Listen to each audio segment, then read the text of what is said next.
Cailin Romanescu est parti en courant sur la scène, en pleine projection d'une vidéo corporative, pour se défiler, pour ne pas répondre aux questions. Et je me souviens d'avoir couru, Rémi. J'ai couru. J'ai dit, il pense très certainement pas que les journalistes vont courir sur la scène. J'ai dit, c'est pas grave. J'ai dit à mon caméraman, viens-t'en, on va courir. On a des questions d'intérêt public à lui poser.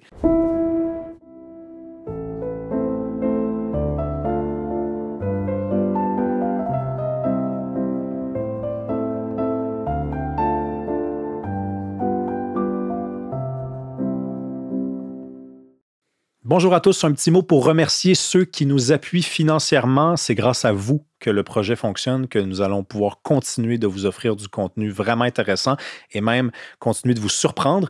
Ceux qui nous suivent comme ça et qui voudraient en savoir plus, qui voudraient accéder aux épisodes également d'avance, sans publicité, il y a deux options qui s'offrent à vous. Vous pouvez descendre comme ça le curseur sur YouTube, vous allez voir l'option rejoindre, se joindre, vous allez voir que pour une somme modique, vous allez accéder aux épisodes 3 semaines d'avance, sans publicité, et également du contenu exclusif pendant 3 mois. Sinon, on est sur Patreon également, le lien est dans la description. Merci, à bientôt.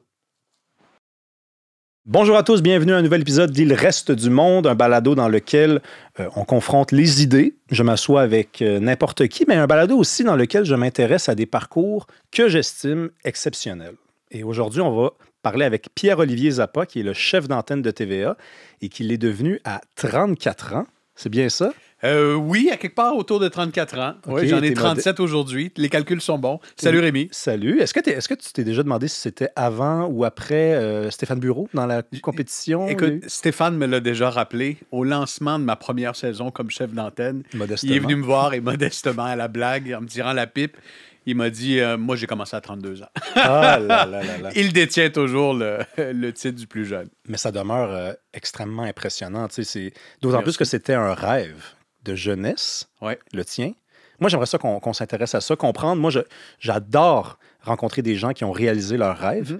Puis j'essaie toujours, pour les gens qui ont un rêve à la maison, puis moi aussi j'ai un rêve, de comprendre comment on fait. On part avec un rêve, on est très, très jeune, on a une énergie, puis il faut, j'imagine, qu'elle demeure en nous jusqu'à la réalisation de ce rêve-là. Fait que comment tu as fait pour faire ça? Pour moi, le rêve d'être journaliste puis de devenir chef d'antenne, je pense que j'avais 2-3 ans, puis j'avais déjà cette aspiration-là. Du plus loin que je me souvienne, mon père était caméraman dans une salle des nouvelles. Il m'a initié très jeune. Je pense que l'accouchement de ma mère a été filmé avec une caméra VHS. Fait que j'avais déjà un Kodak dans le visage, puis je savais que je voulais faire ça. Puis toi, t'es sorti avec le micro. T'as couvert le truc. TVA Nouvelle. Et c'est devenu comme une étoile polaire pour moi, ce rêve-là. C'est-à-dire avec ma boussole, c'était un peu le guide vers où je m'en vais. Puis il y a plusieurs trajectoires. Tu peux emprunter des détours, tu peux aller chercher toutes sortes d'expériences, mais je savais que ça allait enrichir, à un moment donné, mon parcours vers ma destination, qui était guidé par cette étoile polaire-là, qui était le rêve de devenir chef d'antenne et de chaque soir expliquer, vulgariser la nouvelle, rapporter l'actualité, trouver des repères dans un monde qui change si rapidement. T'sais. Mais quand on a 3-4 ans, puis qu'on est un petit garçon normal, on veut devenir joueur de hockey, pompier, camionneur. Moi, je me rappelle, j'ai eu une passe, je veux devenir chauffeur de camions de vidange. J'appelais ça des camions de bidange. Mais tu sais, ça, c'est un rêve normal de petit gars. Toi, comment tu fais pour avoir 3 ans, vouloir devenir chef d'antenne parce que ton père est caméraman et vivre une enfance normale avec un rêve de monsieur, mettons? J'ai eu des passes. T'sais. Oui, c'est peut-être un rêve de monsieur, puis j'ai peut-être été toujours un peu monsieur, plus jeune, mais j'avais des passes. J'ai voulu devenir prof. D'ailleurs, j'ai aussi accompli ce rêve-là. J'ai été enseignant dans une école secondaire. Je voulais être prof. J'avais un tableau dans ma chambre à la maison, puis avec une craie, je dessinais, puis je donnais des cours virtuellement à personne dans ma chambre quand j'étais tout jeune. J'ai voulu, en première année du primaire, à un moment donné, peut-être devenir prêtre et éventuellement pape. Mon Dieu. Parce que ma professeure de première année, Mme Dupuis, Pierrette Dupuis, était très croyante. Puis à l'époque, il y avait encore des croix dans nos classes. On avait des cours de catéchèse. On avait des cours pour faire notre première communion à l'école. C'était la commission des écoles catholiques de Montréal. Puis je voyais le pape comme une figure d'influence. Fait qu'à l'époque, Jean-Paul II, pour moi, c'était quelqu'un d'impressionnant. The guy, là. J'ai rapidement compris ce que ça impliquait. Oui. Quelques petits sacrifices au passage. Donc, oui, j'ai eu des passes. J'ai joué au hockey. Mon père était mon coach de hockey. Mon père est un modèle pour moi. Il a été caméraman longtemps dans une salle des nouvelles. Donc, quand il m'amenait pour moi de regarder ce qui se passait, c'était fascinant. Je voyais que chaque journée, mon père était confronté à des situations différentes. Il était au cœur des événements qui façonnent l'actualité. Mon père, c'est aussi un ancien joueur de hockey dans la Ligue junior majeure du Québec. Il a joué pour quelle équipe? Il a joué pour le Junior de Rosemont. OK. Mon père me faisait... Quand j'étais jeune, moi, j'étais gardien de but. Mon père, c'était mon coach. Et il me faisait toujours à croire que c'était un joueur de finesse. T'sais, il me disait, moi, j'ai joué contre Guy Lafleur. J'étais sur la glace contre Guy Lafleur. Puis, moi, j'étais toujours là sur les... Puis, à un moment donné, quand Google s'est mis à exister, j'ai fait une recherche sur mon père. Et j'ai constaté que c'est lui qui avait un record de minutes de pénalité pendant certaines saisons. Un goon. C'était un goon. Fait qu'à un moment donné, j'arrive de l'école avec la fiche des statistiques de mon père. Puis je dis, pour le joueur de finesse, on repassera. J'ai découvert la vérité. C'est bien drôle, ça. Fait que ouais, j'ai eu des passes. Alors, oui, je voulais être chef d'antenne, oui, je voulais être journaliste, mais j'ai eu des rêves puis des aspirations qui ont traversé mon parcours. Mais pape, prêtre, de façon plus modeste, journaliste, ça cache aussi très mal, donc ça révèle beaucoup de curiosité pour un jeune garçon qui s'intéresse à tout, qui voit du merveilleux à peu près partout. J'imagine que c'est à la source et à la base même du métier que tu pratiques aujourd'hui. Assurément. Puis pour moi, ça a été très tôt important d'aller chercher des expériences variées dans un paquet de domaines en sachant que je voulais faire ça. Je ne suis pas allé faire je me suis pas dit je vais faire un bac en journalisme puis je vais aller me chercher un cours pour savoir comment m'exprimer devant un Kodak. Je me suis dit non, je vais aller chercher un paquet d'expériences, je vais faire ma maîtrise en communication politique. Sur le plan académique, c'était très important, mais sur le marché du travail, je vais faire plein d'affaires. J'ai travaillé dans une quincaillerie, j'ai travaillé à la SAQ, j'ai travaillé dans un centre de recherche avec Alain G. Gagnon à la Faculté de sciences politiques à l'UQAM. C'était un privilège. J'ai été assistant de cours à l'université. J'ai été enseignant dans une école secondaire. Puis pour moi, toujours en suivant l'étoile polaire, je me disais, ces expériences variées-là enrichissent mon parcours, me permettent d'avoir une lecture peut-être plus aiguisée de ce qui se passe dans un paquet de milieux, puis éventuellement, ça va me servir à quelque chose. Parce que c'est pas possible, j'imagine, quoique, tous les parcours peuvent exister, mais est-ce que c'est possible vraiment de pratiquer le métier que tu fais sans avoir eu justement ces expériences-là, sans avoir côtoyé le monde qu'on dit ordinaire, entre guillemets, j'insiste sur les guillemets. Dont je fais toujours partie, dont on fait tous partie. Non, mais c'est parce que il y a des gens qui pensent que tu étudies en journalisme, tu étudies pour devenir chef d'antenne, mais ça n'existe pas ce programme-là. Mais tu fais un bac en communication, puis ensuite tu fais ton stage, puis tu montes les échelons, puis non, regarde, j'ai jamais fait ça, moi, piler des boîtes dans un entrepôt, j'ai jamais fait ça, moi, vendre des bouteilles de vin dans une SAQ. Ce parcours-là, il est très important, là. Il est hyper important. Je vais te donner un exemple. Moi, je travaillais à la quincaillerie Bélanger sur la rue Masson pendant plusieurs années. Je commençais à travailler là peut-être à 16 ans. Et puis, je connaissais absolument rien à la peinture, tout ça. Puis à un moment donné, ils me disent, c'est toi qui vas s'occuper du département de la peinture. Alors là, il faut que tu conseilles les clients, il faut que tu lises, il faut que tu t'intéresses aux produits, à la variété du produit. Il faut que tu sois capable de bien conseiller les clients dans leurs projets. Puis à un moment donné, c'était le 90e anniversaire de la quincaillerie. C'est une des plus vieilles au Québec. Alors le propriétaire, sachant que j'étais capable de faire de la vidéo, m'avait demandé de faire une vidéo pour célébrer l'anniversaire de la quincaillerie. J'avais fait la vidéo. La vidéo, Robert Dutton, le président de Rona de l'époque, l'avait vue. Je devais avoir 17 ans. À un moment donné, je me souviens, je suis sur le pont Jacques-Cartier avec ma vieille Civic rouillée.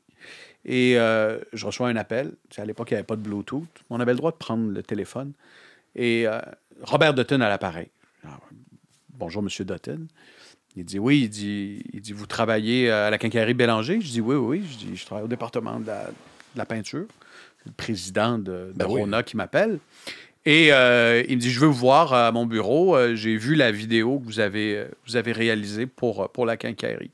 Alors, il m'accueille avec un comité de direction au siège social à Boucherville. Wow. Moi, j'ai 17-18 ans.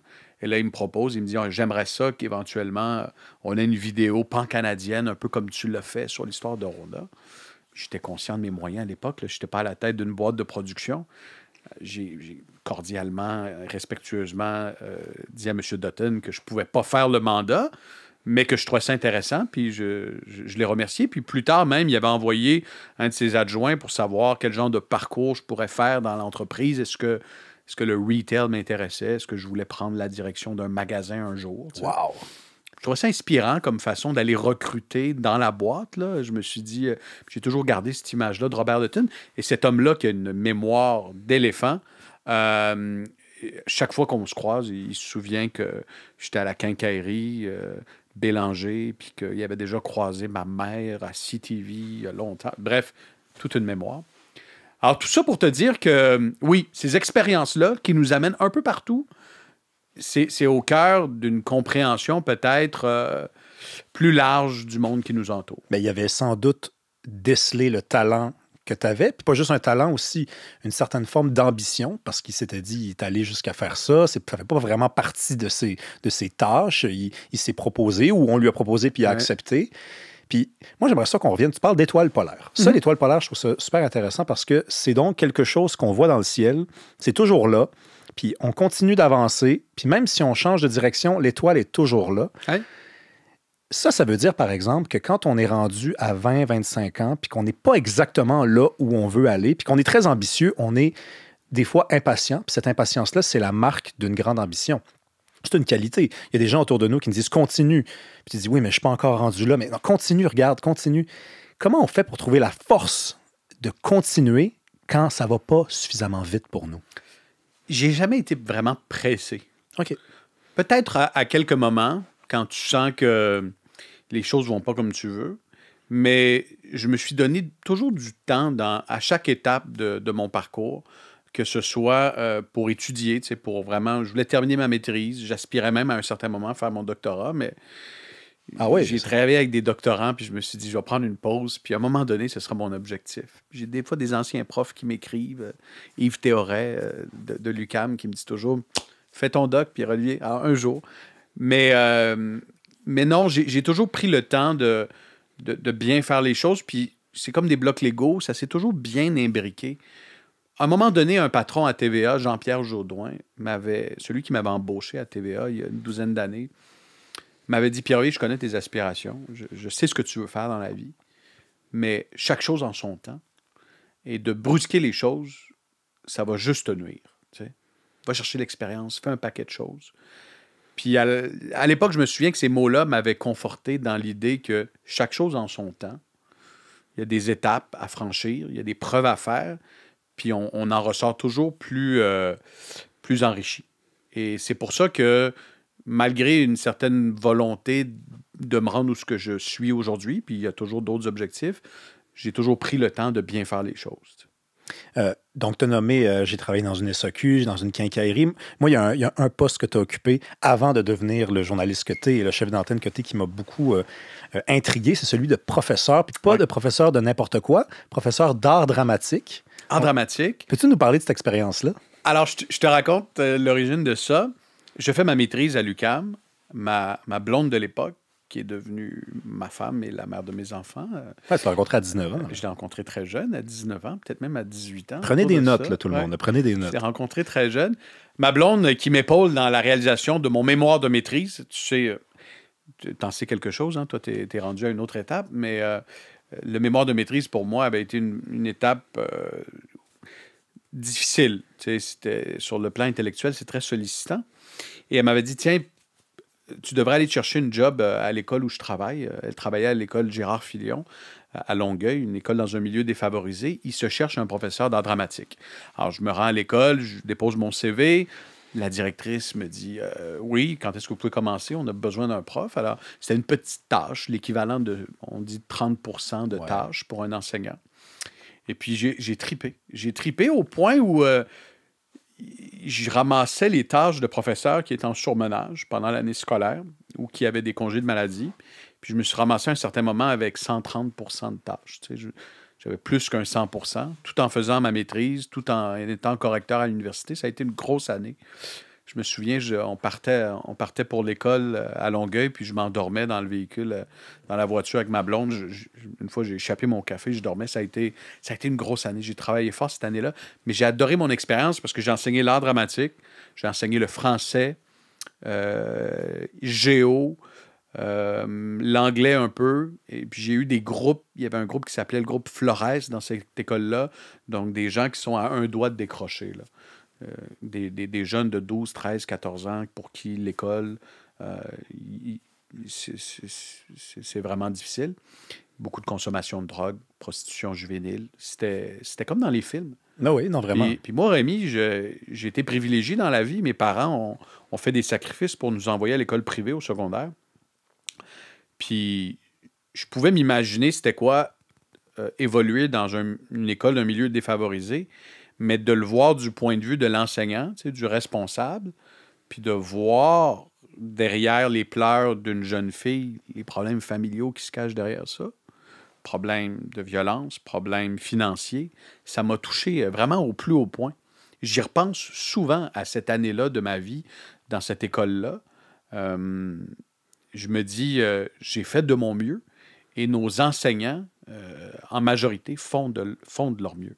Et ce qu'on leur demande souvent, c'est une tâche titanesque. C'est d'être un phare et un repère pour des dizaines de jeunes qui vivent des situations qui ne sont pas toujours évidentes. Ouais, puis je me souviens d'avoir cuisiné pour des jeunes qui ne mangeaient pas à leur faim. Je me souviens d'un jeune, Gabriel, frappé par le cancer en plein milieu de l'année. Il habitait chez sa tante dans le nord de Montréal. Alors, pendant une période de temps, chaque semaine, je m'en allais à la maison, faire l'école à la maison avec ce jeune-là. T'enseignes le français à un jeune qui ne sait pas de quoi son avenir va être fait. Puis, à un moment donné, je me souviens, j'avais demandé au Théâtre du Nouveau Monde des billets de spectacle. Puis, j'avais dit, cette semaine, au lieu de faire un cours de français, on va aller voir une pièce de théâtre. Puis, je vais t'amener manger. Fait qu'on était allé manger. J'étais allé à la pièce de théâtre. Puis ensuite, l'année scolaire s'était poursuivie. Puis ce jeune-là m'a réécrit des années plus tard. Ah ouais. Il m'avait vu à la télévision. Il était rendu à l'université. Il avait des objectifs. Il avait vaincu la maladie. C'était une belle histoire. Ben oui. Et j'y repense parfois à ce jeune-là. Je me suis dit parfois, quelques petits gestes, un petit peu de bonne volonté, un petit peu de travail derrière quelque chose, ça porte fruit, puis c'est une graine qu'on sème, puis l'effet est exponentiel par la suite. Ben vraiment, la gentillesse, ça, c'est un truc, c'est un miracle, là. On n'est pas obligé de croire en Dieu, là, mais la gentillesse, c'est gratuit, puis ça fait tellement de bien aux gens. Puis des fois, les gens, ils n'en rencontrent pas de gentillesse dans leur journée. Puis toi, tu es la seule personne qui leur en donne. Toi, ici, est impersonnel. N'importe qui peut être gentil. Et ça change complètement la journée de quelqu'un. Ça peut changer sa vie aussi, là. Ces jeunes-là, là, moi, je leur ai enseigné aussi. Mm-hmm. Ils ne mangent pas. Ils arrivent à l'école. Ils ont une odeur parce que le linge n'est pas lavé à la maison. C'est pas la même vie que nous, on a eu. Nous, on a eu des parents qui étaient présents. Ils se font brasser un peu, pas forcément battre, mais brasser, crier après, parce que même les parents aussi ont été élevés dans un drôle d'environnement où on n'apprend pas à parler doucement aux gens. Et là, tu les regardes, tu te dis comment ça va aujourd'hui, tu veux-tu t'asseoir, on va parler. Il y a quelque chose qui se passe dans leurs yeux, là. Assurément. Puis parfois, c'est un petit geste. Moi, je n'ai eu qu'une année d'enseignement. J'ai appris énormément, puis j'avais plein d'idées. Je me dis, si j'avais une autre vie, j'aimerais ça être enseignant parce que dans cette école-là, défavorisée, il y avait plein de projets, il y avait différentes façons d'apprendre tout en étant utile. Je me souviens de projets où ces jeunes-là n'ont pas de livres. Alors, tu lâches un coup de fil à une maison d'édition, tu te fais venir des boîtes de livres, puis tu les distribues aux jeunes. J'avais appelé la fromagerie Hamel du marché Jean Talon. Je leur avais dit, écoutez, on fait un cours de géo. J'aimerais ça faire découvrir la géographie, mais en mangeant du fromage. Alors, est-ce que c'est possible d'avoir des fromages d'un peu partout? Hamel, à l'époque, avait accepté. Fait que j'étais arrivé avec une boîte de fromage. On avait fait un dîner de fromage. J'essayais de rendre l'apprentissage intéressant, d'avoir de l'attraction auprès de jeunes pour qui l'école, il n'y a même pas un petit fil qui les tenait assis sur le bout de leur chaise. Fait que ça a été une belle année. Puis tu as raison sur la gentillesse. On sous-estime souvent le pouvoir de la gentillesse. Des petits gestes en apparence qui relèvent de banal, mais qui ont une portée significative pour les gens. Ben oui, mais tu sais, on n'est pas habitué de se faire dire bonjour. Mhm. On n'est pas habitué de se faire dire comment ça va, de se faire regarder dans les yeux avec un sourire. Ouais. Il y a des Quelque chose gestes. de suspect. Ben, c'est ça, c'est suspect le mot. Il y a une c'est- dame qui passait devant chez moi hier, puis elle m'a regardé. On a eu un eye contact. J'ai fait bonjour. Là, Ah, les gens sont surpris. Qu'est-ce qui s'est passé? C'est quoi le problème? Des fois, ça peut même être le début d'une dispute parce que c'est pourquoi tu me regardes, pourquoi tu me salues. Ça, c'est nouveau, ça. Ben, honnêtement, il y a 20, 30, 40 ans, c'est rien à l'échelle de l'histoire. C'était naturel de dire bonjour au chauffeur d'autobus, de se dire bonjour à l'épicerie. Il y a quelque chose qui nous a quittés. Là on va remonter la pente. Ouais. Donc là, t'es pas journaliste, t'es professeur d'art dramatique, Ouais. tu te démènes, et là, t'arrives. C'est quoi ta première fonction dans le milieu des médias? Ça va être quoi? Écoute, ma première fonction, j'ai gagné le concours de la semaine de relâche à RDS, probablement quelque part comme en 2002. C'était un concours pour co-animer le bulletin de sport avec Chantal Maccabé. Là, t'étais jeune, Là, je suis jeune, là, je suis secondaire 2. Secondaire 2, wow. OK. 2 ou 3. Et je gagne le concours de la semaine de relâche, je passe ma journée, je fais le bulletin. Ce déclic-là m'a confirmé que l'étoile polaire était à la bonne place. Ouais. Je voulais faire des sports. Au début, là, je m'étais dit, des sports, ce serait le fun. Ça a changé un peu.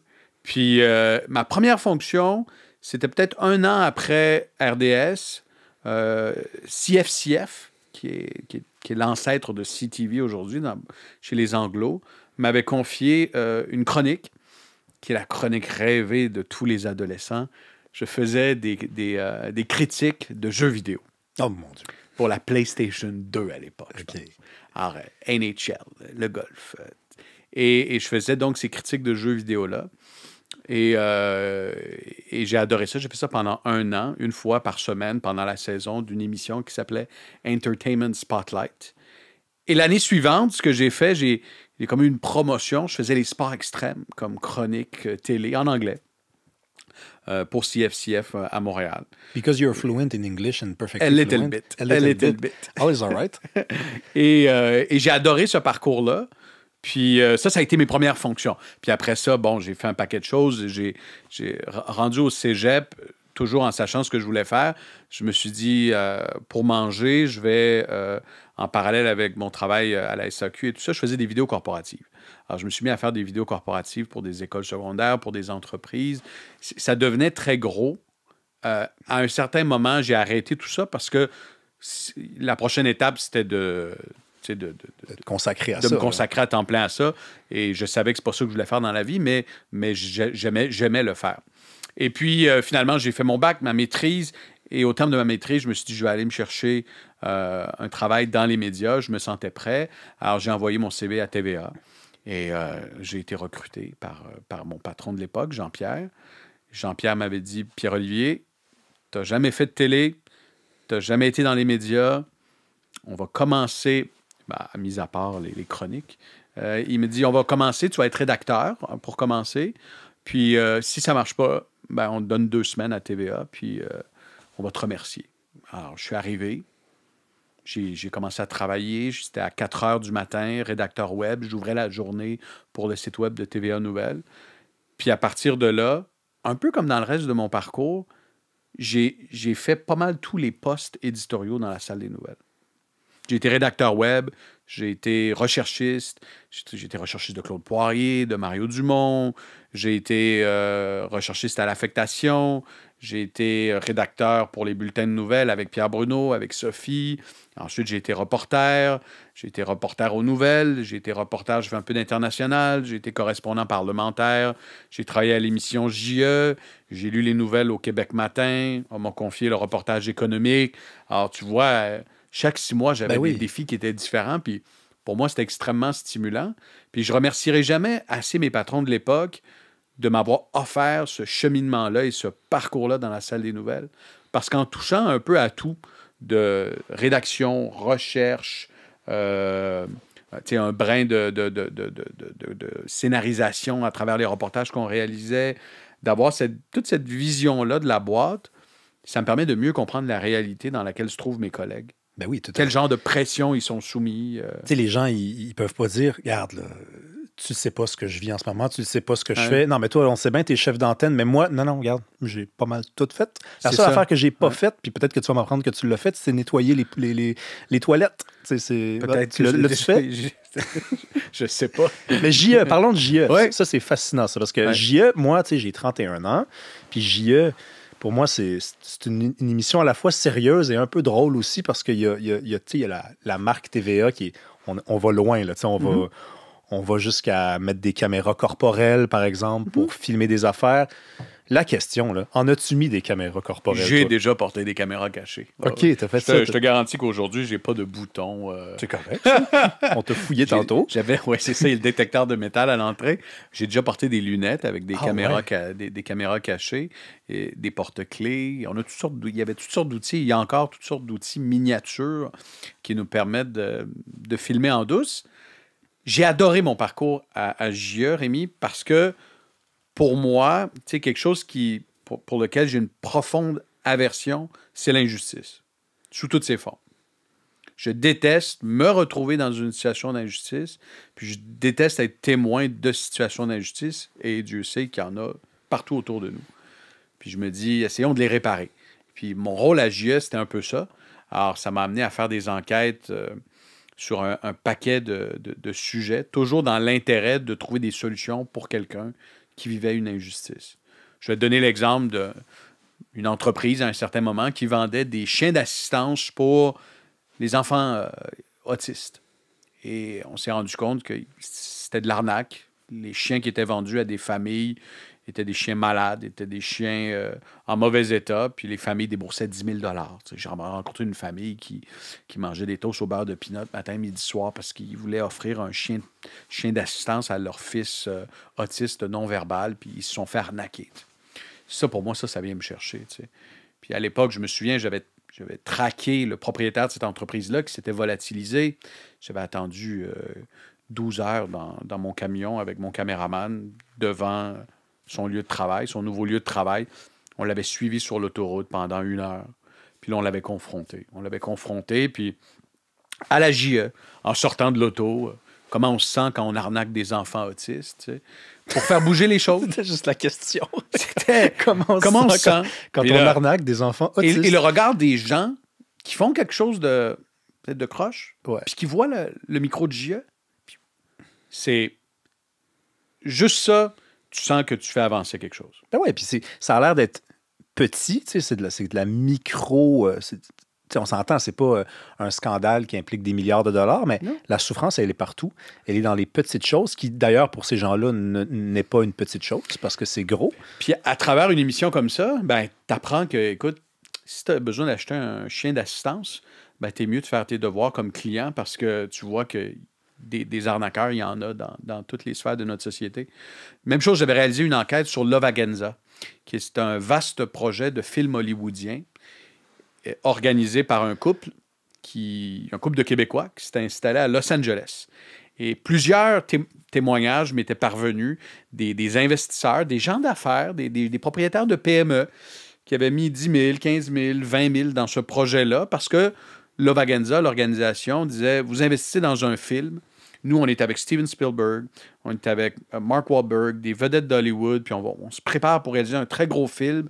Et vous allez voir, on promet des rendements pharaoniques. » Et ils ont réussi à séduire des dizaines et des dizaines de petits investisseurs, des gens qui avaient qui avaient étudié le dossier, puis trouvaient que ça avait du bon sens. Et ce couple-là se payait une vie de millionnaires fortunés à Hollywood. Et ça, c'est venu me chercher parce qu'il y avait des investisseurs là-dedans qui avaient laissé beaucoup d'argent. Puis ces gens-là étaient vraisemblablement mal intentionnés. Alors, j'avais réalisé le reportage, j'étais allé voir mes patrons, on avait fait venir des gens de l'organisation en caméra cachée dans un café à Brossard. On avait caché des micros dans les bols à pain.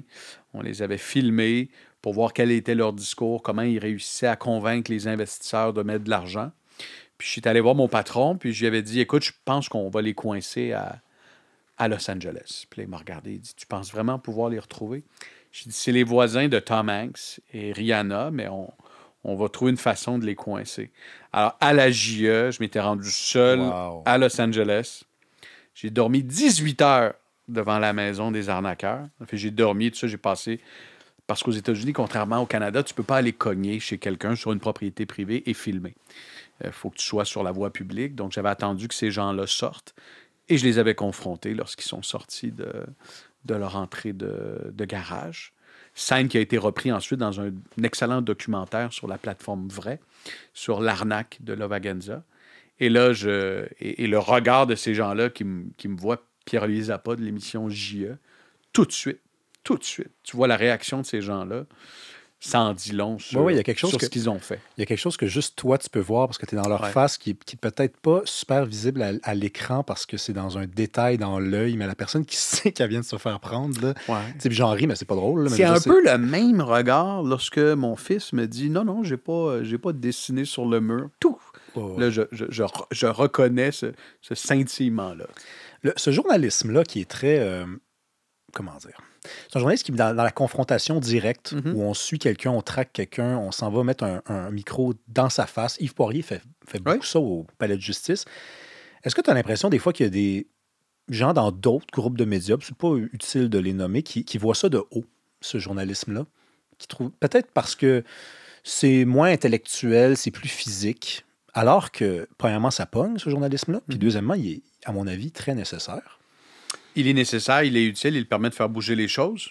Dans le cas de Lova-Ganza, ce qui a été démontré dans le reportage, et grâce à la confrontation, il y a des éléments de preuve qui ont servi à des enquêtes policières, des enquêtes de l'Autorité des marchés financiers, qui ultimement ont mené à des accusations et des condamnations. C'est une forme de journalisme qui peut être regardée de haut par certains, en se disant, bon, mais c'est souvent ce que bien des gens vont retenir d'une nouvelle. Regarde récemment Yves Poirier qui traquait Giovanni Apollo, Jean-Claude Apollo, sortir du palais de justice. Il y a quelque chose de très révélateur dans les propos de quelqu'un qui, justement, se fait questionner de la sorte. T'sais. La personne n'a pas arrêté, n'a pas décidé de calmement, de façon posée, s'expliquer, puis, alors que c'est un dossier d'intérêt public. Donc, oui, je pense qu'il y a peut-être un certain... puis une certaine gêne de la part de certains journalistes, parfois, de se prêter à l'exercice. Si ça prend un peu de guts, là, de courir après quelqu'un, puis d'enquêter. Pour moi, les sujets à JS, ça devenait un petit peu, je dirais pas obsessif, là, mais les injustices venaient tellement me chercher que je pouvais passer des soirées entières à fouiller, à chercher. Tu sais, dans le cas des gens de Lova-Ganza, trouver leur adresse à Santa Monica, faire un plan pour aller trouver la bonne maison. C'est des heures et des heures de travail. Là, parce qu'elle n'allait pas penser qu'on a 16 recherchistes avec nous à l'émission JE. Là, non, puis là, tu es parti tout seul là-bas en plus. Parce que tout seul parce que mon patron ne me croyait pas. Il m'a dit « Jamais tu vas réussir à les trouver. » Et puis à l'époque, je vais te raconter mon secret, à l'époque, il y avait une fonctionnalité de géolocalisation dans Instagram. Oh. Alors quand tu prenais une photo sur Instagram, il y avait dans le data, dans les données de la photo, tu pouvais aisément trouver où elle avait été croquée. Ah ouais.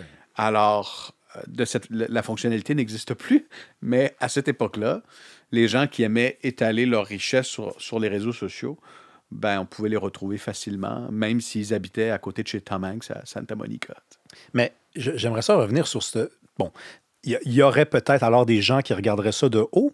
Moi, j'ai souvent fait l'exercice, je parle avec des gens, puis je leur dis, on parle d'actualité, de trucs qui choquent énormément. Et des gens qui ne sont pas dans les médias vont souvent te dire « Ah, moi, si j'avais cette personne-là devant moi, là, j'y dirais ça. » Ou hey, « Moi, là, si je pouvais rencontrer cette personne-là. » C'est peut-être le rôle, finalement, de certains journalistes, prenons les journalistes du groupe québécois, de canaliser cette espèce de sentiment de frustration-là. Évidemment, quand je dis canaliser, ça veut dire le traduire de façon journalistique, mais si personne ne le fait, ça veut dire que ça n'existe pas finalement ce contact-là avec le criminel, avec la personne qui est à la source d'une injustice. Ouais. C'est ça le travail d'un journaliste qui est dans l'action physique un peu, j'ai l'impression. C'est de faire éclater la vérité. Ben oui. Et il y a plusieurs façons pour le faire. Là, on parle de gens, par exemple, qui sortent d'un palais de justice ou qui ont quelque chose à se reprocher, mais je te dirais que c'est la même chose avec un élu ou avec quelqu'un qui manque de transparence et qui est au cœur d'un dossier d'intérêt public. Il faut toujours garder en tête l'intérêt du public d'obtenir une information. Puis parfois, la seule façon de l'obtenir, c'est de courir, c'est d'aller dans les coulisses puis pour obtenir des réponses. Même chose quand j'étais journaliste économique, reporter économique. Je me rends une fois à l'Assemblée annuelle des actionnaires d'Air Canada. Ben oui, c'est ça. Air Canada, tu sais, qui reçoit des... Puis là, je te parle avant l'épisode Michael Rousseau, là, mais reportons-nous à l'époque où Calin Rovinescu était le PDG d'Air Canada. Ça fait plusieurs années de ça. Je me rends à l'Assemblée annuelle des actionnaires.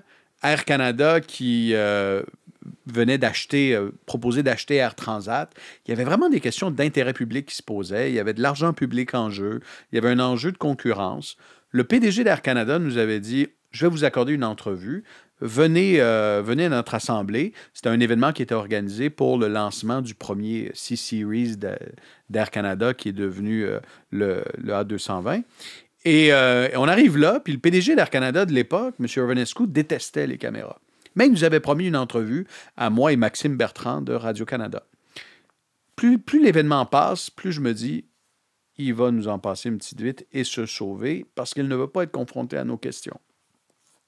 Alors, à un certain moment, je vois qu'il tend à s'éloigner. Moi et Maxime Bertrand, on s'avance pour aller le voir. Et un de ses gardes du corps nous repousse physiquement. Au point de pousser Maxime, qui à l'époque avait réagi, avait crié. Tu sais. Et puis ensuite, Calin Rovinescu est parti en courant sur la scène, en pleine projection d'une vidéo corporative, pour se défiler, pour ne pas répondre aux questions. Et je me souviens d'avoir couru, Rémi. J'ai couru. J'ai dit, il pense très certainement pas que les journalistes vont courir sur la scène. J'ai dit, c'est pas grave. J'ai dit à mon caméraman, viens-t'en, on va courir. On a des questions d'intérêt public à lui poser. Et pour une énième fois, il essayait de se défiler. Alors, je suis parti à courir. Et puis là, il a tassé les rideaux. J'ai tassé les rideaux. Et là, à un moment donné, sa sécurité nous a arrêtés.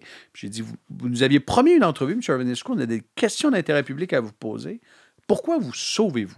Je détestais les caméras. Probablement les journalistes aussi.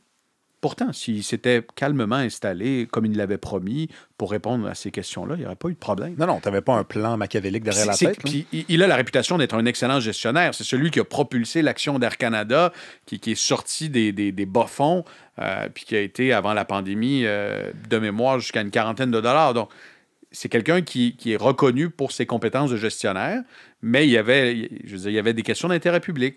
Et tu vois, le soir même, mon reportage au bulletin de TVA, mon reportage à l'époque où j'étais à l'économie, portait sur le fait que le PDG avait refusé de nous accorder des entrevues. Il avait poussé une collègue de Radio-Canada, qu'on entendait très clairement dire qu'elle avait été physiquement touchée. Et le reportage portait là-dessus. Évidemment, à l'époque, la direction d'Air Canada était en furie. Elle avait envoyé des courriels à mon grand patron en disant que c'était inacceptable que mon reportage porte sur le fait que le PDG refuse publiquement de s'exprimer sur des questions importantes. Mais le reportage des autres médias faisait totalement abstraction de ce qui s'était passé et portait sur le lancement du nouvel avion d'Air Canada et puis de la présence du président, mais sans dire qu'il avait refusé. Puis là, je dénigre pas le travail des autres. Je comprends ce que tu fais. C'est une façon différente d'aborder un événement, d'aborder ce qui s'est passé. Mais c'est une autre nouvelle. C'est une autre nouvelle. Puis pour moi, cette journée-là, c'était très révélateur de voir le grand patron du transporteur national refuser de répondre à des questions sur la concurrence, partir en courant, alors que ses gardes du corps poussent des collègues journalistes. Pour moi, la nouvelle était là. Puis certains vont dire, c'est le style peut-être plus provocateur de TVA, mais je pense qu'au-delà de ça, c'était ce qui était le plus pertinent et le plus d'intérêt public dans cet événement-là. Et puis, quelques années avant, un de mes collègues, Olivier Bourque, qui est désormais à Radio-Canada, mais qui était à TVA, avait couru après Calin Rovinescu, le même président, bon courage, jusque dans les cuisines du Reine Élisabeth lors d'un événement d'Air Canada où ce dernier refusait de répondre aux questions. Alors, dites-vous que lorsqu'il y a des dossiers d'intérêt public puis que vous refusez de répondre aux questions, il est possible qu'on court. On a des baskets qui nous permettent de le faire. Et là, c'était pas la première fois. C'était la première fois, mais pas la dernière fois que tu allais faire une nouvelle avec quelque chose qui n'était pas censé être ça, la nouvelle, et en lien avec Air Canada, parce que tout le monde se rappelle de Michael Rousseau, qui, lors d'une conférence de presse, on est, je pense, dans un contexte, après quoi, une allocution devant la Chambre de commerce du Montréal métropolitain. Donc, là, tu lui demandes, à ce moment-là, s'il a l'intention d'apprendre le français ou si c'est normal que le président d'Air Canada ne parle pas français. Et là, rappelle-nous, qu'est-ce qui se passe par la suite, puis la commotion que ça va provoquer, ça. Écoute, c'est une mêlée de presse après le discours à la Chambre de commerce. Je devais pas être là cette journée-là. Je savais qu'il y avait ce discours-là. Puis finalement, avec mon caméraman, Jean-René, on s'est dit, on va aller faire un tour. Petit truc, les lunchs à la Chambre de commerce sont délicieux. J'y suis déjà allé. Voilà. C'est vrai que c'est quand même quelque chose. Au Palais des Congrès. Alors, je me dis, on va aller luncher, puis en même temps, on va poser une question à Calin Romanescu. Pas Calin Romanescu, Michael Rousseau. Ouais. Parce que Calin Romanescu, son prédécesseur, ne répondait jamais aux questions des journalistes. Je me suis dit, j'ai hâte de voir si Michael Rousseau va le faire. On s'installe.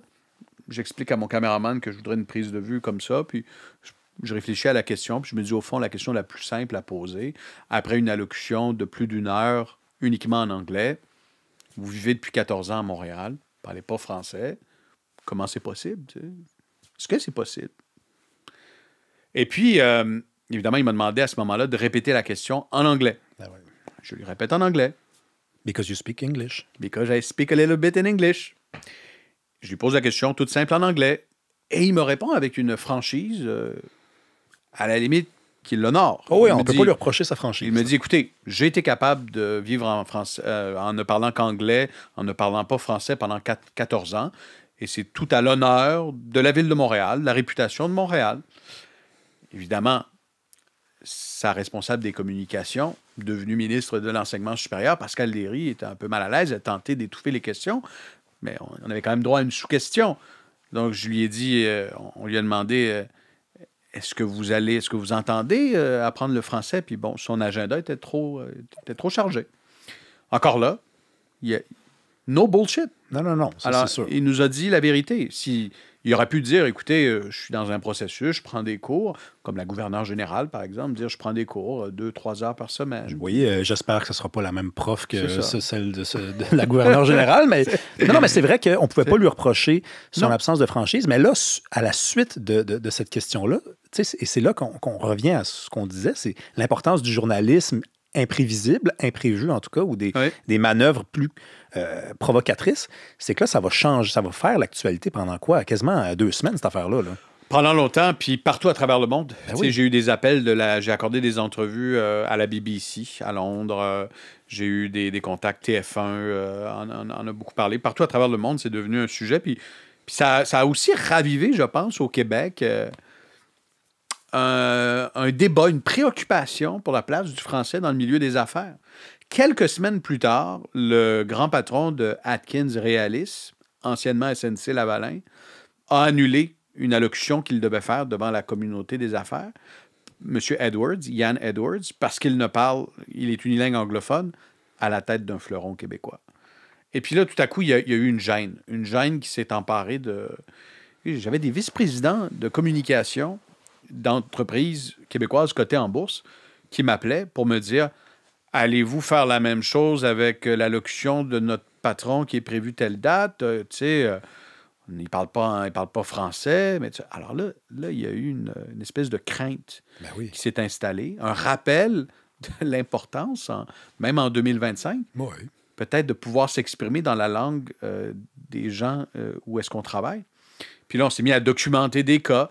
L'ancien président de Couche-Tard, Brian Anash, qui s'était engagé, à l'époque où il a été nommé, à apprendre le français, mais qui n'a jamais respecté cet engagement-là. Puis on s'est rendu compte que finalement, écoutez, c'est un peu comme le Canadien de Montréal. On a un paquet de gros joueurs dans le Québec King qui ne sont pas capables de baragouiner un mot dans notre langue et puis qui viennent devant la communauté des affaires livrer des discours et tout ça.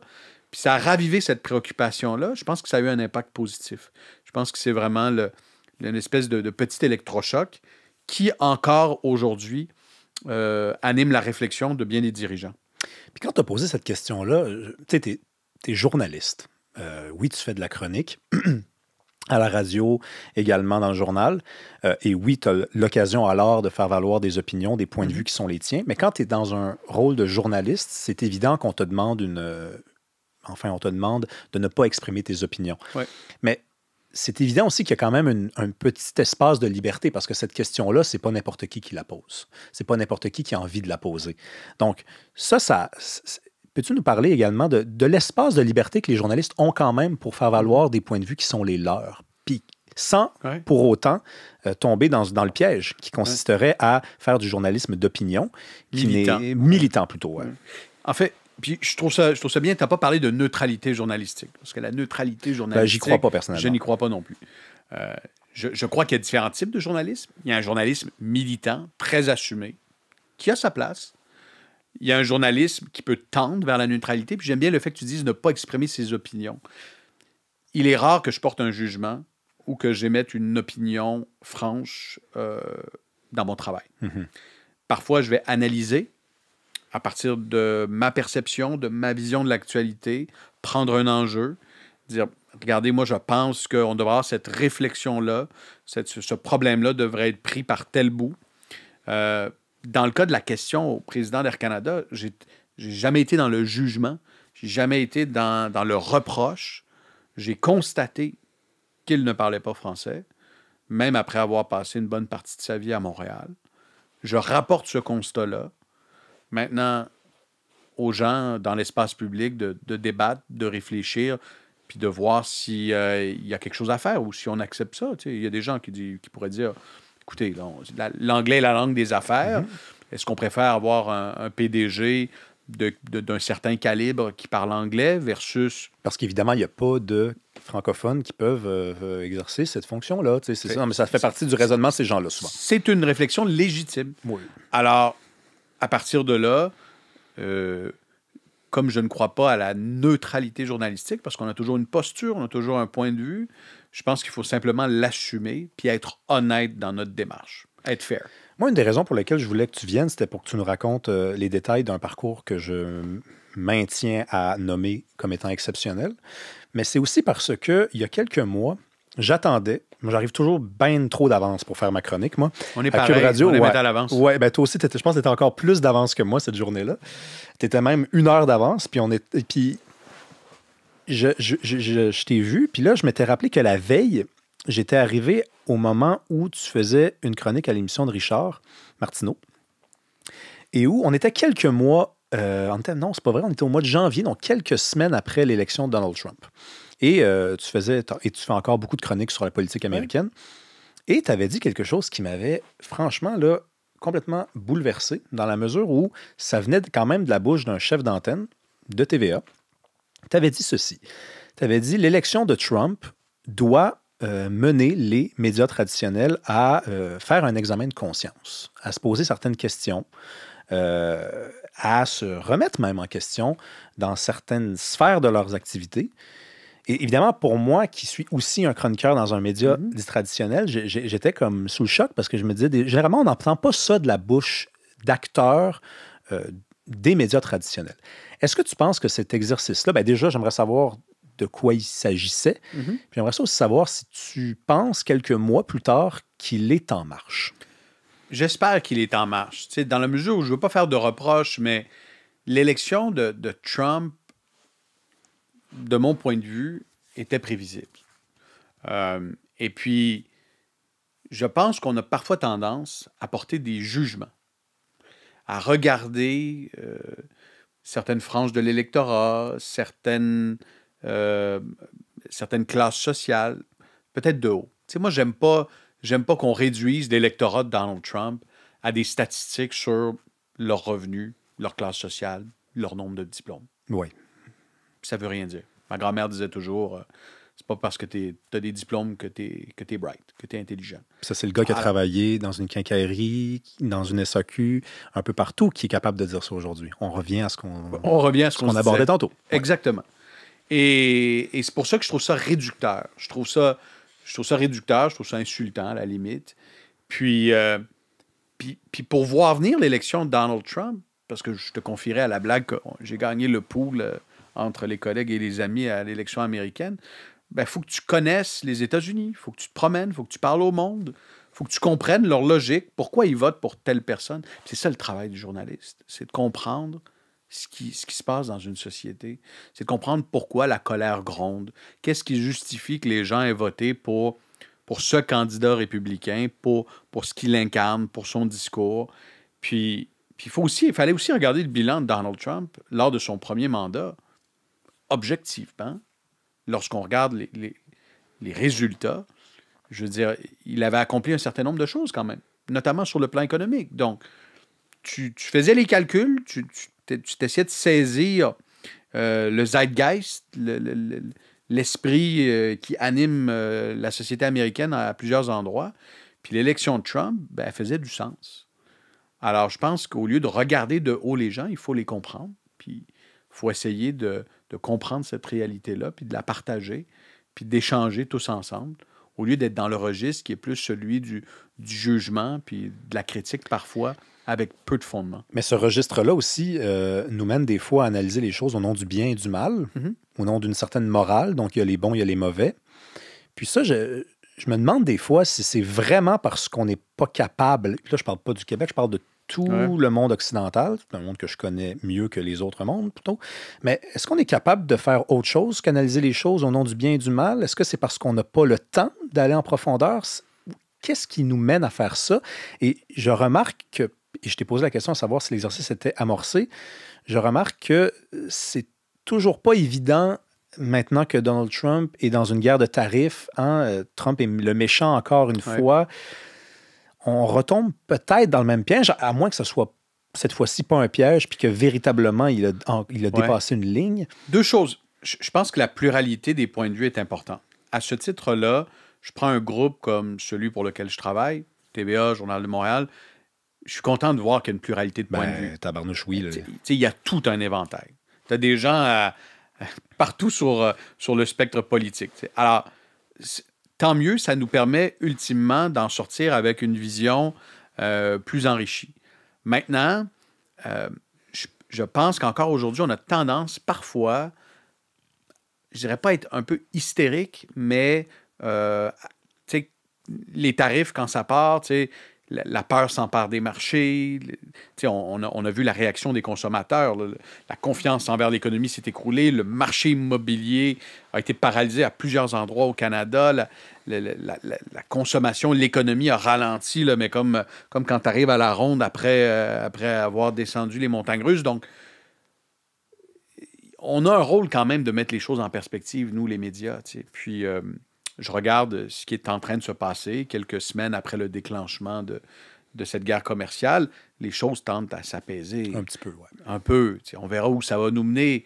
Mais j'essaie toujours d'être optimiste puis de relativiser. De relativiser. Par contre, je pense que lorsqu'il faut faire la distinction entre le bien et le mal, il faut le faire. Parfois, on relativise un peu trop, ou tout est bien ou tout est mal. Là. Mais je pense qu'on peut faire une distinction entre le bien et le mal, mais encore faut-il le faire sans juger nécessairement, puis sans a priori. Puis qu'est-ce que tu réponds à ceux qui disent Donald Trump, quand il a émergé, il s'en est pris aux médias. Il a refusé de répondre à des questions, il a humilié les médias de CNN, par exemple, les journalistes de CNN plutôt. Donc, c'est sûr que les médias prennent leur revanche. Ça, c'est-tu une opinion qui a bien de l'allure, selon toi? Ben écoute, c'est certain qu'il y a eu une polarisation dans le paysage médiatique américain. Il y a une polarisation. Les grands réseaux, CNN a changé, à un moment donné, a shifté, a été plus à gauche, puis ils ont assumé leur position, tout comme Fox assume sa position également, sa posture. Une fois que c'est assumé, puis c'est honnête, après ça, on sait à quoi s'en tenir.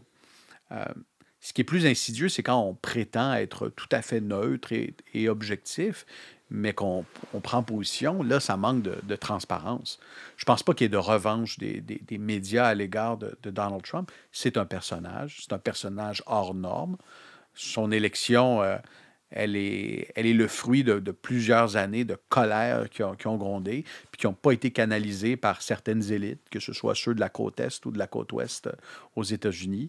Alors, tu as un candidat qui est un produit du rêve américain et qui arrive et qui vend non seulement du rêve, mais qui vend des aspirations à des gens qui ont vu ces aspirations-là être réprimées pendant des années. quand même facile à comprendre. Oui, tout à fait. Intelligence artificielle, Ouais. ça, c'est un sujet qui te fascine aussi. Je pense que tu fais même des conférences sur le sujet. Oui, en tout cas, oui, c'est une proposition que tu fais. Écoute, par où commencer? Utilises-tu ChatGPT?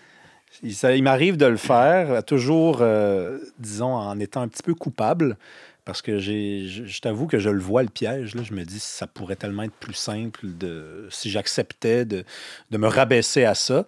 Mais je suis un conservateur dans la tête, donc moi, c'est sûr que je résiste et que je vais l'emporter. Mais Écoute, récemment, j'ai accepté le mandat d'être porte-parole pour la dictée PGL pour Ouais. les enfants. J'étais porte-parole pour celle pour les adultes, mais pour les enfants. Et ce qui m'a convaincu, c'est quand le directeur de la fondation m'a dit « Plus jamais nos enfants ne vivront le syndrome de la page blanche. » Tu sais, dans l'histoire du monde, là, tu étais dans une grotte, là, dans la grotte de Lascaux, là, puis là, tu t'apprêtais à peindre quelque chose, ben, il y avait le syndrome, il y avait la page blanche. le vide. Le vide. Le besoin de créer à partir de zéro, avec un outil qui soit un crayon, un pinceau. À partir de toi, il y avait. Ouais. C'est ça, il reste juste toi. Il y a quelque chose qui jaillit de toi, Ouais. qui fait partie du processus de la création. Aujourd'hui, on a un outil, l'intelligence artificielle, les robots conversationnels, qui vont faire en sorte que ce processus créatif-là, il y a l'étape initiale, on risque de la sauter. Puis c'est maintenant, là. Je veux dire, dans nos écoles, nos jeunes ne vivront plus ça. Oui, c'est pas dans 10 ans. C'est pas un dans épisode de 15 ans. Black Mirror. C'est Non. pas. Et c'est un raz-de-marée. Moi, je le vois comme un raz-de-marée. Et c'est pour ça que je pense qu'il faut s'y intéresser très rapidement. Il faut que nos entreprises, il faut que nos organisations, il faut que nous, à l'échelle de nos vies personnelles, professionnelles, on s'y intéresse.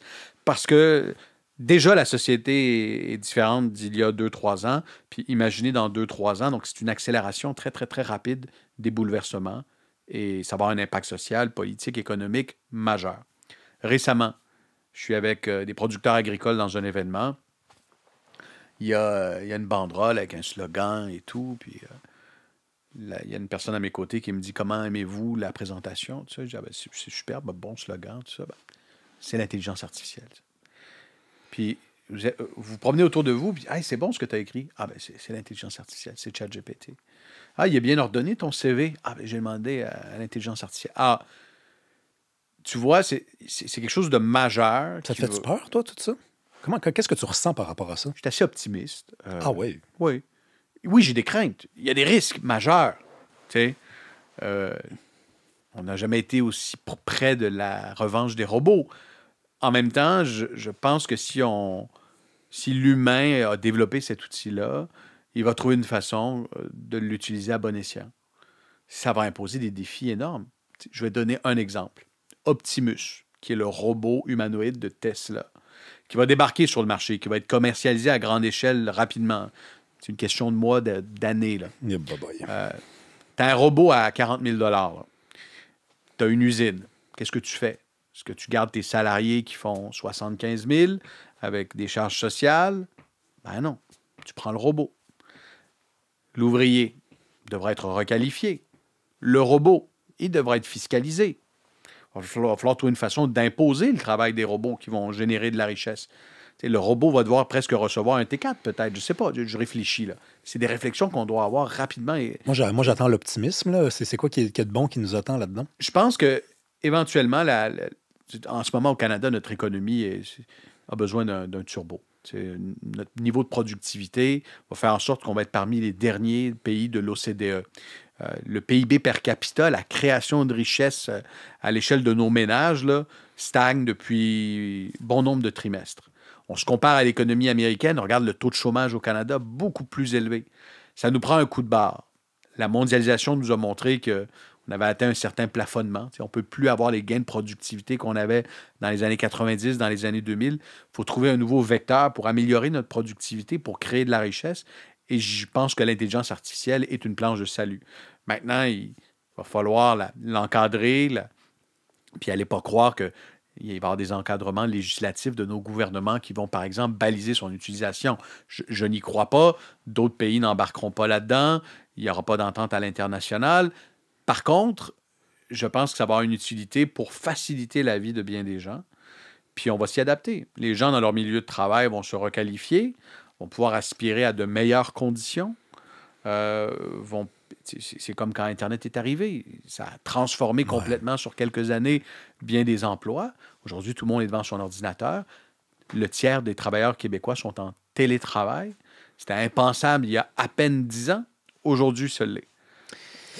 Oh là là, c'est juste te convainc pas? C'est juste que je trouve souvent, quand on parle d'intelligence artificielle, qu'on fait juste dire, et tu ne fais pas juste faire ça, mais c'est ton dernier argument, on avait peur de l'Internet, l'Internet fait partie de nos vies, tu sais, ça va être un coup dur, mais on va s'habituer, mais on ne se pose pas la question à savoir si on gagne plus que ce qu'on perd. Tu sais.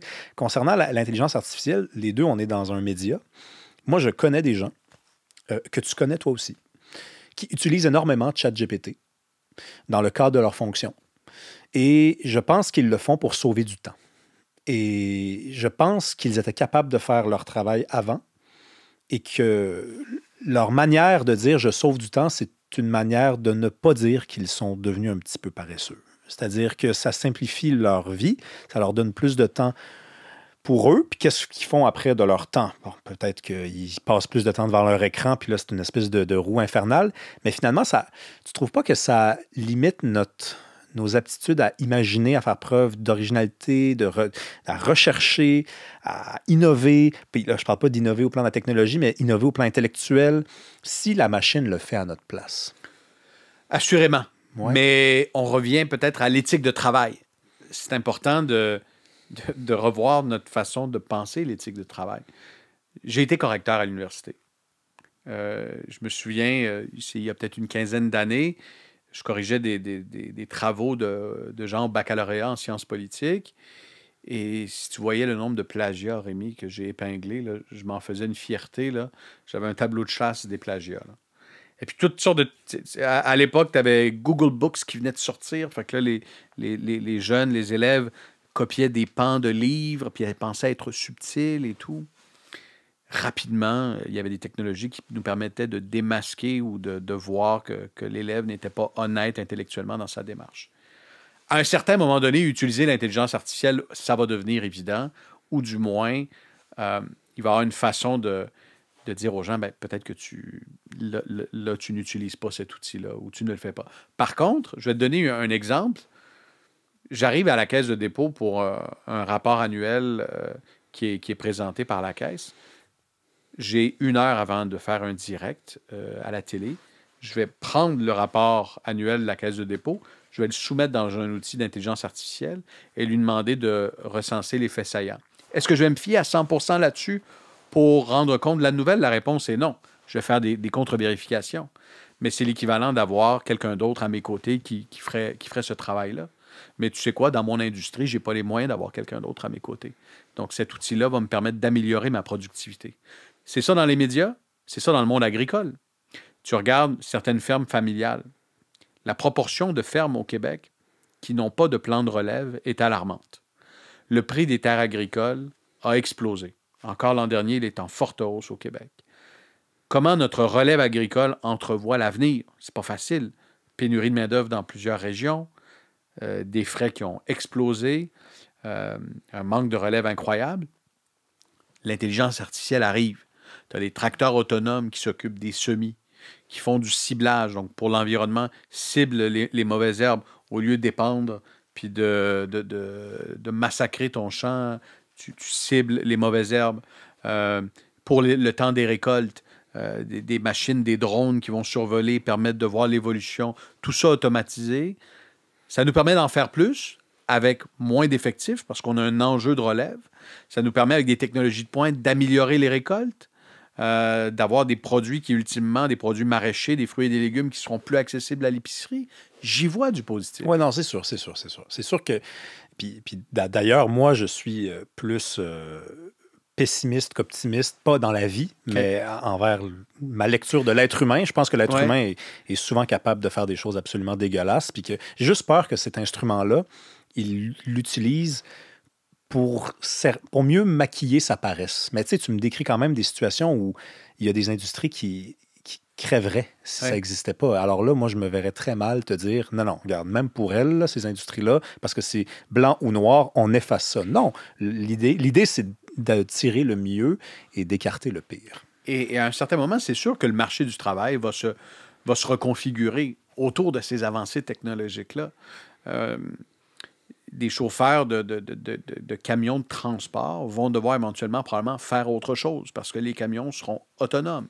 Pas demain matin, mais il faut y songer. Maintenant, tu prends ça et tu dis, est-ce que ces personnes-là, il y a des gens qui adorent. Moi, j'ai un ami camionneur, j'ai des gens qui trippent. Mais éventuellement, il va falloir qu'ils trouvent autre chose sur lesquels ils trippent. Il y a d'autres métiers associés à ça. Il faudra faciliter la requalification. Mais je pense qu'à terme, il y aura plus d'avantages que d'inconvénients. Ça ne veut pas dire qu'il ne faudra pas s'attarder aux risques entourant ces technologies-là. Ce qui est peut-être plus risqué, c'est de voir, dans une certaine mesure, l'idéologie qui porte ces technologies-là s'immiscer dans notre façon de vivre. Tu sais. Bon. Efficience, productivité. Il n'y a pas juste ça dans la vie. Il faut éviter que la machine ne devienne une fin en soi. Tu sais. Question hors champ pour clore cet entretien-là. Parcours exceptionnel de quelqu'un qui, lorsqu'on le regarde, on observe quelques petits patterns. J'ai lu un peu sur toi, sur ton parcours. Tu avais 5 ans. Tu suivais ton père sur des plateaux dans des salles de nouvelles parce que c'était un caméraman. Vous aviez un chalet. Des années plus tard, tu as réalisé ton rêve. Tu te promènes avec qui? Moi, je t'ai déjà vu avec ton petit gars. Oui, je l'amène dans la salle des nouvelles. Qui a de la jasette. Oui. Puis Mon plus jeune. Le chalet a été vendu. Oui. Et tu l'as racheté. Pas à tes parents qui le vendaient, tu l'as racheté à la personne qui l'avait acheté à tes parents. C'est quoi ça? J'appelle ça un pattern, mais c'est-tu un... C'est probablement aussi simple qu'une enfance heureuse, l'envie de faire en sorte que mes enfants aient l'opportunité de vivre des expériences similaires.